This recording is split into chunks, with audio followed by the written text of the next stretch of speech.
శ్రీ మహావిష్ణువు అవతారాలలో 3వ అవతారమైన వరాహ అవతారం గురించి ఈ వీడియోలో తెలుసుకుందాం. బ్రహ్మదేవుడు ఈ అఖిల జగత్తును రూపకల్పన చేసి స్వయంభూ మనువు ప్రజాభివృద్ధి చేయుటకు నిర్ణయించుకున్నాడు. ఆ సమయంలో మహాప్రళయం సంభవించి భూమండలం మొత్తం కొట్టుకొని పోయి సముద్రపు అడుగు భాగానికి చేరుకుంది. స్వయంభూ మనువు ప్రజాభివృద్ధి చేయుటకు, ప్రాణికోటి జీవించుటకు ఆధారభూతమైన భూమి లేకుండా పోయినందుకు బ్రహ్మదేవుడు ఎంతో విచారిస్తూ చేయునది లేక ధ్యానంలో నిమగ్నుడై ఉన్న శ్రీహరిని ప్రార్థించారు. శ్రీ మహావిష్ణువు కరుణించి భూమికి ఒక ప్రత్యేకమైన వాసన ఉంటుంది. ప్రస్తుతం భూమి మహాసముద్రంలో మునిగిపోయింది. ఆ వాసనను అన్వేషిస్తూ భూమి జాడని తెలుసుకోవాలి. అట్టి శక్తి వరాహానికి మాత్రమే అధికంగా ఉంటుంది. కాబట్టి ధ్యాన సముద్రంలో మునిగి ఉన్న బ్రహ్మదేవుని ముక్కు రంధ్రాల నుండి బొటనవేలు పరిమాణంలో ఒక తెల్లటి వరాహం పిల్ల పుట్టుకొచ్చింది.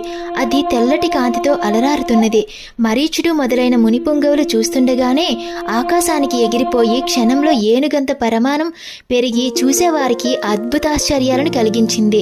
శంఖ చక్ర గదాది విష్ణు బ్రహ్మల తేజస్సుతో ప్రకాశిస్తున్న ఆ సుందర వరాహ రూపాన్ని చూసి బ్రహ్మాది దేవతలు మునులు శ్రీహరే ఇలా వరాహ రూపాన అవతరించాడని తెలుసుకుని వేదమంత్రాలతో స్తుతించారు.